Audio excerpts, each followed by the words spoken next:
Notre politique fiscale et douanière était une politique de production des emplois. Face à l'administration fiscale, représentée par les directeurs généraux des douanes et des impôts, les opérateurs économiques ne sont pas allés du dos de la cuillère, dénonçant une politique fiscale qu'ils jugent agressive et asphyxiante. Vous avez vu des communiqués circuler d'ailleurs dans les réseaux sociaux que la police doit exclusivement contrôler pour l'ACF les véhicules de transport de marchandises et laisser passer les véhicules personnels.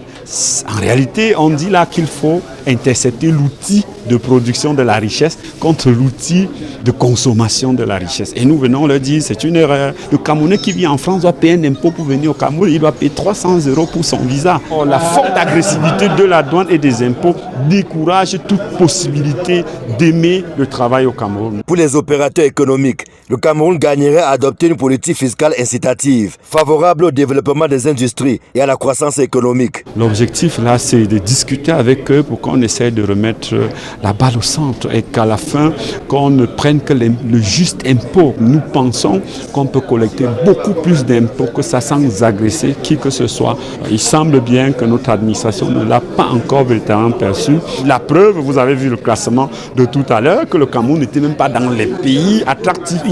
Il n'existait même pas dans le classement d'ailleurs. Pour les représentants de l'administration fiscale et douanière, c'est un procès en sorcellerie qui est fait à l'État, dont le taux d'imposition demeure réaliste, au regard des nombreux défis à relever, notamment la réalisation des infrastructures qui concourent au bien-être des populations.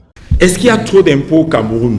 La réponse est non, parce que déjà le taux de pression fiscale, n'est-ce pas, le Cameroun est le 20e pays, c'est-à-dire en Afrique sur 36 pays, avec un taux qui oscille, suivant les calculs Banque mondiale FMI, entre 13 et 14%.